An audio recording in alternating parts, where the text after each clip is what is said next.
Le but de l'exercice, c'est de déterminer comment varie la pression en fonction du rayon des vaisseaux sanguins. Donc c'est un exercice intéressant, les énoncés sont assez longs, mais en fait les réponses aux questions sont plutôt courtes. Donc il ne faut pas trop s'inquiéter pour ces énoncés. Donc le travail qu'on va faire d'abord, c'est calculer le débit sanguin, d'accord, qui dépend du rayon grand R de notre vaisseau sanguin, et donc est donné par la formule l'intégrale de 0 à grand R de 2pi petit r V de R dr. Et petit r, donc c'est notre variable qui varie de 0 à grand R. Et V de R, c'est la vitesse du sang qui dépend en fait de la distance par rapport à l'axe central. Alors dans la première question, en fait cette vitesse c'est une vitesse constante qui dépend en fait pas du rayon petit r. Donc la première question c'est de déterminer grand F dans ce cas spécifique. On commence par le cas le plus simple où on suppose que la vitesse V ne dépend pas de la distance à l'axe central. Et dans ce cas, on va calculer le débit. On nous dit que le débit est donné par la formule l'intégrale de 0 à grand R. Grand R, c'est le rayon de notre vaisseau sanguin. De 2pi petit r fois la distance V de R. Mais ici, la distance V de R, c'est notre constante V, dr. D'accord? Donc je peux sortir les constantes. 2pi, c'est une constante. On a dit que dans ce cas ici de cette question, V, c'est une constante. Et donc j'ai juste à calculer l'intégrale de 0 à R de petit r dr. Alors tout simplement ici, donc R, c'est notre variable. Hein, et donc une primitive de petit r, c'est R carré sur 2. Et il faut évaluer le crochet entre 0 et grand R. Ça me donne donc tout simplement 2pi V R carré sur 2. Les deux se simplifient et donc je peux écrire ça sous la forme pi R carré fois la vitesse V. Et là on reconnaît une formule classique du débit dans le cas d'une vitesse constante. Donc on reconnaît que le débit c'est la vitesse ici, donc la vitesse du sang, fois la section. Qu'est-ce que c'est que la section? C'est tout simplement l'aire d'une tranche d'un vaisseau sanguin.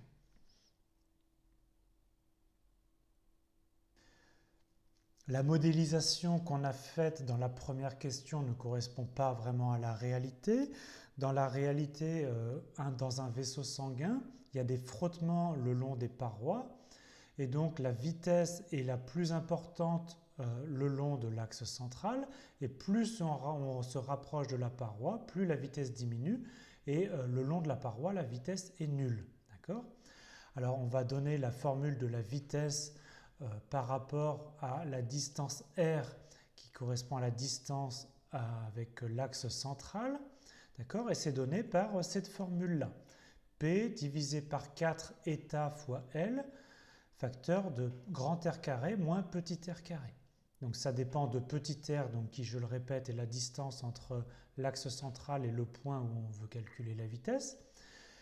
P c'est la pression, c'est-à-dire qu'on considère un tube d'une certaine longueur L et on calcule la différence de pression entre les deux extrémités.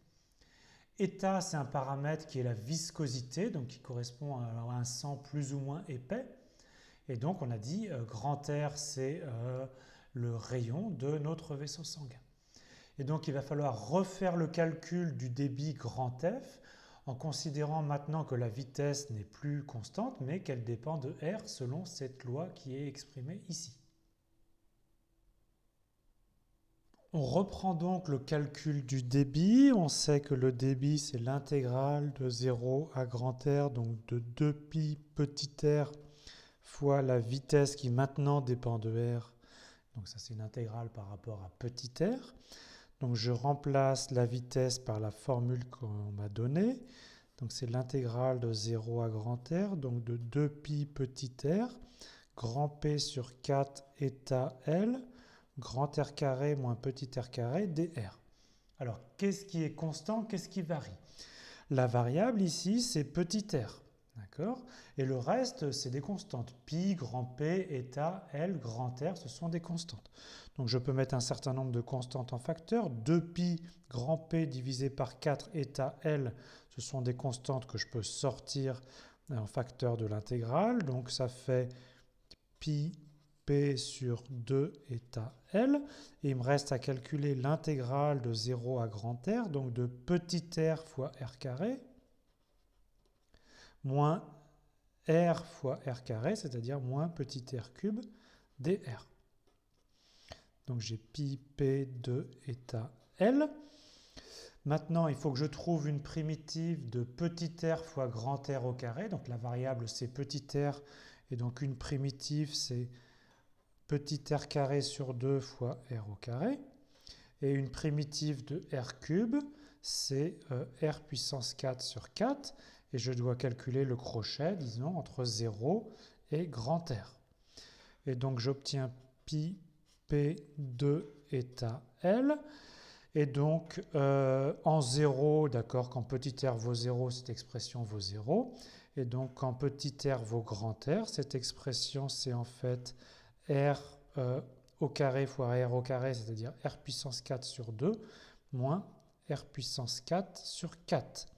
Alors, r puissance 4 sur 2 moins r puissance 4 sur 4, ça fait en fait plus r puissance 4 sur 4.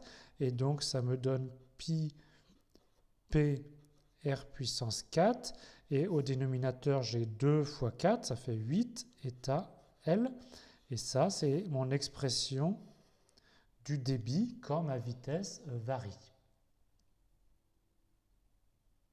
La formule du débit qu'on vient de calculer s'appelle la loi de Poiseuille, et cette loi de Poiseuille va nous permettre d'expliquer le phénomène d'hypertension. Donc l'hypertension est due à un rétrécissement du diamètre ou du rayon des artères. D'accord ? Et donc à ce moment-là, pour maintenir le même débit sanguin, la pression doit augmenter. Donc on va appeler R0 le rayon normal des artères et P0 la pression normale. D'accord ? Et on va voir ce qui se passe quand on fait diminuer le rayon des artères. Qu'est-ce qui se passe pour la nouvelle pression ? D'accord ? Et donc on va montrer que la nouvelle pression divisée par la pression normale sont en fait reliées par cette formule-là. Et donc on devra expliquer le phénomène d'hypertension, c'est-à-dire que si on fait diminuer un petit peu le rayon des artères, eh bien la pression va quand même augmenter beaucoup. Dans la situation normale, le débit normal F0 est donné par la loi de Poiseuille pi P0 R0 puissance 4 sur 8 eta L. Et dans le cas d'une situation d'hypertension, le débit F est donné par pi PR puissance 4 sur 8 eta L.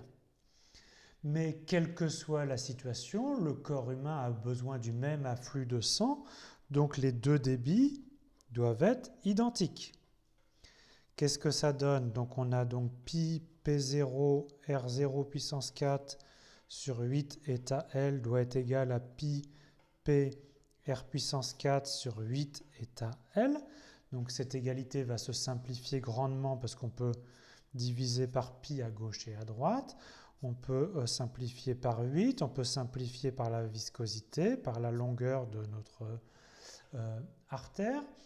Et donc on obtient que en fait P0 R0 puissance 4, c'est P R puissance 4, c'est-à-dire que P sur P0, c'est R0 puissance 4 sur R puissance 4, et autrement dit, P sur P0, c'est R0 sur R à la puissance 4.